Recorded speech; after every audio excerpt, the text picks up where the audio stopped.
In Module 3E, Aggregate Shape Consensus Properties, these next tests, we're going to talk more about the shape of the aggregates we're using. Shape, as well as the volumetric properties we talked about under specific gravity, again, are very important in designing mixes and controlling mixes in the field, as well as leading to proper compaction efforts.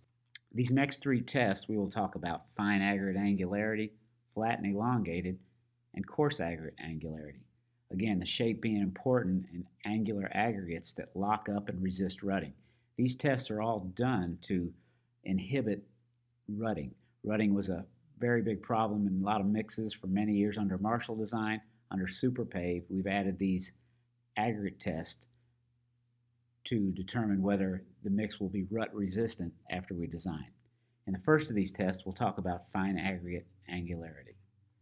After each size fraction's weight is achieved, the sample is mixed with a spatula until it appears to be homogeneous.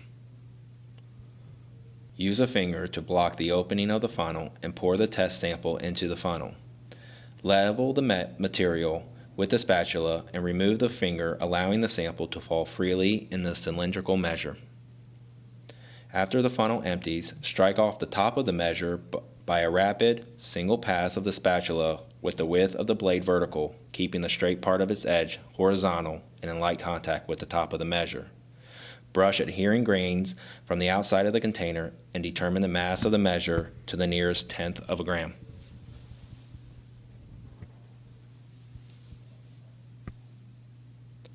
Recombine the sample from the pan and cylindrical measure and repeat the procedure.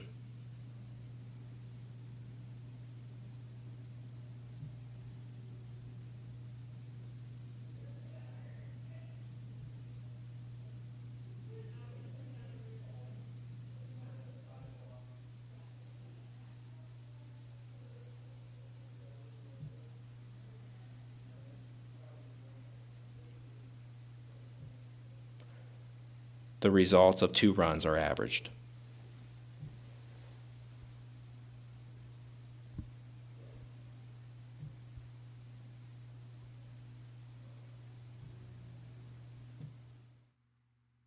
Here is the calculation required to determine the uncompacted voids.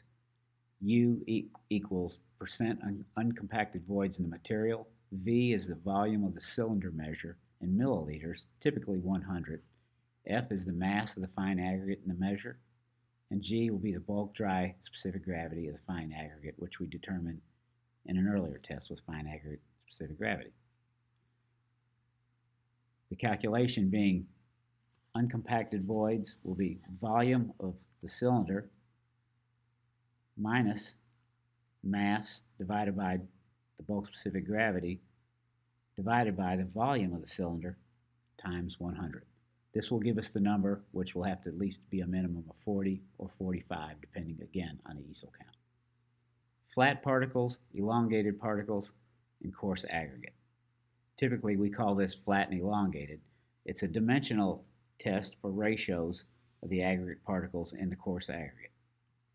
The reason we do this test is because too harsh of angular material will impede compaction, cause breakage in the stone under heavy compaction load in the field. That can lead to VMA problems. It can lead to a very harsh and difficult mix to pave with. So we have a ratio, determine the ratio. I think if you think of this in terms of marbles versus arrowheads, we need the proper balance. Too many marbles is what we ruled out in the fine aggregate angularity. We don't want the mix to compact too quickly and too tightly. We need a certain amount of angular aggregates, the arrowheads, so to speak, and try to strike that balance. In this video, you'll see the process of the dimensional device we use to determine the ratio, the 5-to-1 ratio, which Indiana requires. Flat and elongated particles in coarse aggregate, ASTM D4791. Check with the agency specifications to see if they want a 2-to-1 ratio or a 5-to-1 ratio. To find out if a particle is flat, one will check the width against the thickness. Here we are checking the width against the thickness using a 2-to-1 ratio.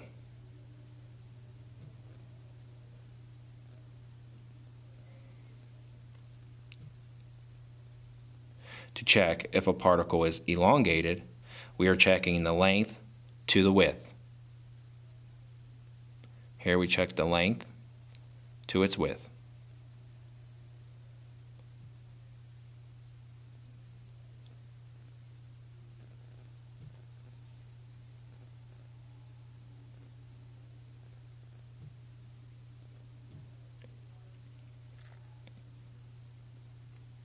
To check if a particle is flat and elongated, we are checking its length to its thickness.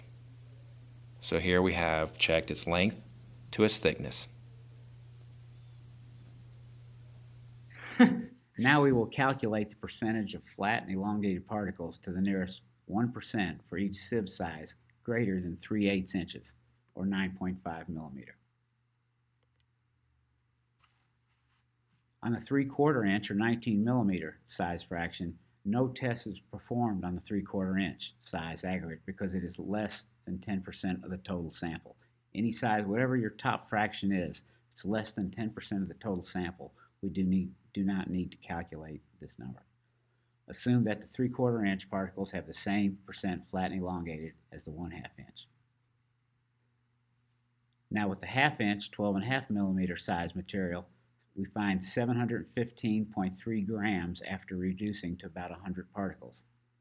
6.9 grams classified as flat and elongated. The percent flat and elongated on the 1/2 inch sieve is 1%. 6.9 divided by 715, the total times 100, gives us 1%, well under the 10% requirement. Now we calculate the passing for the 3/8 sieve, or the 9.5 millimeter material. We have 239.7 grams after reduction. 12.2 grams are classified as flat and elongated. The percent flat and elongated on a 3/8 inch is 9.5 millimeter is 12.2. So that divided by the 239.7, the total mass, times 100, gives us 5.1%, or 5%. Again, well under the 10% limit. So we're good. This sample would actually pass and be no problem with Indiana in terms of specification, as it's well under the 10% limit. Again, the specifications require HMA to have less than 10% flat and elongated particles using the 5.1 ratio. Determining the percentage of fractured particles in coarse aggregate. Test method similarly to the fine aggregate is to determine the angularity of coarse aggregate. And again, this is to prevent rutting. The balance we again strike between rounded particles and angular particles is vitally important so that we don't have rutting on one end or too harsh a mixes on the other end. Now we'll go to the video and you can see the test performed. After sampling, drying, and reducing, sieve the sample over a number 4 sieve. Then reduce the sample using a mechanical splitter to the minimum test sample size. Then wash and dry the sample to constant mass. Then spread the sample on a clean, flat surface. Separate the aggregate into 3 categories: uncrushed, 1 face, and 2 face. Hold the aggregate particle so that the face is viewed directly. Then at the end, weigh the amount in each group to perform your final calculation. Now we have the calculation for determining the percentage of fractured particles in coarse aggregate. Calculate the percentage of crushed particles with specified number of fractured faces as follows. Calculation: P equals F divided by F plus N times 100. P being the percentage of particles with the specified number of faces. F equals mass of fractured particles with at least specified number of faces. And N equals mass of non-fractured particles. Specification requirement, section 904.03b, coarse aggregate angularity. The coarse aggregate angularity is going to be determined by 2 factors, the easel count and the depth from surface. This chart shows the amount of crushed faces that will be required based on both of those categories, less than 3 million easels, 3 million to 10 million easels, or greater than 10 million easels. The star denotes the 2 crushed face requirement.